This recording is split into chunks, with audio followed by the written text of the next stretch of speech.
پیارے طلباء و طالبات، السلام علیکم ورحمۃ اللہ وبرکاتہ۔ آج کا سبق ہشتم، نہم اور دہم جماعت کے طلباء و طالبات کے لیے نہایت اہم ہے، کیونکہ یہ سبق نہ صرف آپ کے امتحانات کا حصہ ہے بلکہ آپ کی زبان و بیان کو بہتر بناتا ہے۔ آج ہم پڑھیں گے اردو ادب کی خوبصورت انداز بیان، جنہیں ہم ثنائے بیانیہ کہتے ہیں، اسے صنعت بھی کہتے ہیں۔ یہ ثنائے وہ چمک ہیں جو کسی نظم یا نثر کو دلکش، پر اثر اور یادگار بنا دیتی ہیں۔ آئیے ان صنعتوں کو مثالوں اور آسان وضاحت کے ساتھ سیکھتے ہیں۔ تو سب سے پہلے پڑھتے ہیں صنعت تجنیس تام۔ ایسے دو الفاظ جو آواز میں ایک جیسے ہوں مگر معنی مختلف ہوں۔ مثال کے طور پر غالب کا یہ شعر ہے کہ جان دی ہوئی اسی کی تھی، حق یہ ہے کہ حق ادا نہ ہوا۔ اس شعر میں لفظ حق دو بار استعمال ہوا ہے۔ پہلا حق بمعنی سچائی یا حقیقت ہے، اور دوسرا حق بمعنی فرض یا ذمہ داری۔ آواز ایک جیسی، معنی مختلف ہے، یہی تجنیس تام کی تعریف ہے۔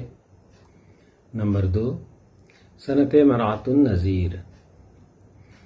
ایسے الفاظ کا ایک ساتھ استعمال جو ایک ہی موضوع یا گروہ سے تعلق رکھتے ہوں۔ مثال کے طور پر کسی شاعر کا ایک شعر ہے کہ پتا پتا بوٹا بوٹا حال ہمارا جانے ہے، پتا پتا بوٹا بوٹا حال ہمارا جانے ہے، جانے نہ جانے گل ہی نہ جانے باغ تو سارا جانے ہے۔ اس کی وضاحت اس طرح سے ہے کہ اس شعر میں پتا، بوٹا، گل، باغ ایک ہی موضوع یعنی پودوں اور باغ سے تعلق رکھتے ہیں۔ شعر کے اسی انداز کو مرعۃ النظیر کہتے ہیں۔ تیسری صنعت ہے صنعت مبالغہ۔ کسی بات کو حقیقت یا حد سے زیادہ بڑھا چڑھا کر بیان کرنا جو عقل تسلیم نہ کرے، اسے صنعت مبالغہ کہتے ہیں۔ مثال کے طور پر میرے اشک ہیں شامل یہ شراب ابل نہ جائے، میرے اشک ہیں شامل یہ شراب ابل نہ جائے، میرا جام چھونے والے تیرا ہاتھ جل نہ جائے۔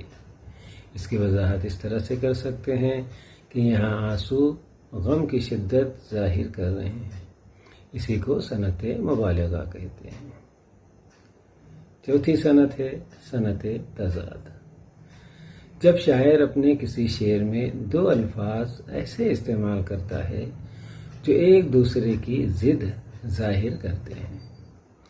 مثال کے طور پر سمجھتے ہیں کہ علامہ اقبال کا ایک شعر ہے کہ عمل سے زندگی بنتی ہے جنت بھی جہنم بھی، عمل سے زندگی بنتی ہے جنت بھی جہنم بھی، یہ خاکی اپنی فطرت میں نہ نوری ہے نہ ناری ہے۔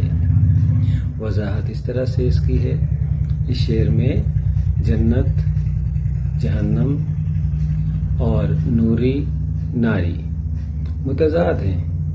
یہی صنعت تضاد کی ایک مثال ہے۔ پانچویں صنعت ہے صنعت تلمیح۔ کسی مشہور واقعے یا قصے یا کردار کی طرف اشارہ کرنا۔ مثال کے طور پر نار نمرود کو کیا گلزار، دوست کو یوں بچا لیا تم نے۔ اس کی وضاحت اس طرح سے کر سکتے ہیں آپ لوگ کہ یہاں حضرت ابراہیم علیہ السلام کو نمرود کے ذریعے آگ میں پھینکے جانے کی مشہور واقعے کی طرف شاعر اشارہ کر رہا ہے۔ اسی انداز کو صنعت تلمیح کہتے ہیں۔ چھٹی صنعت ہے صنعت تشبیہ۔ اس کی تعریف اس طرح سے کی جا سکتی ہے کہ جب شاعر اپنے کسی شعر میں ایک چیز کو کسی دوسری چیز سے مشابہت ظاہر کرتا ہے تو ایسے اسے صنعت تشبیہ کہتے ہیں۔ مثال کے طور پر نازکی ان کے لب کی کیا کہیے، پنکھڑی ایک گلاب کی سی ہے۔ اس کی وضاحت اس طرح سے کی جا سکتی ہے، یہاں لب کو گلاب کی پنکھڑی سے تشبیہ دی گئی ہے، جو صنعت تشبیہ کی ایک بہترین مثال ہے۔ ساتویں صنعت ہے صنعت استعارہ۔ اس کی تعریف یوں کی جا سکتی ہے، ایک چیز کو دوسری چیز سے مشابہت دینے کی بجائے اسے براہ راست وہی چیز کہہ دینا۔ اس کی مثال ہے جیسے ٹیپو سلطان شیر تھا۔ وضاحت، یہاں ٹیپو سلطان کو براہ راست شیر کہا گیا ہے، جو اس کی بہادری کو ظاہر کرتا ہے۔ اسی انداز کو استعارہ کہتے ہیں۔ پیارے بچوں، آپ نے سیکھا کہ صنائع بیانیہ یا صنعتیں کس طرح الفاظ کو خوبصورتی اور جذبات سے بھر دیتی ہیں۔ اب جب بھی کوئی نظم یا نثر پڑھیں تو غور کریں کہ اس میں کون سی صنعت استعمال کی گئی ہے۔ آپ کا شوق، آپ کی توجہ اور مشق آپ کو نہ صرف امتحانات میں کامیاب بنائے گا بلکہ ایک اچھا ادیب بھی بنا دے گا۔ اسی کے ساتھ میں آپ کا شکریہ ادا کرتا ہوں۔ خوش رہیں اور ادب سے جڑے رہیں۔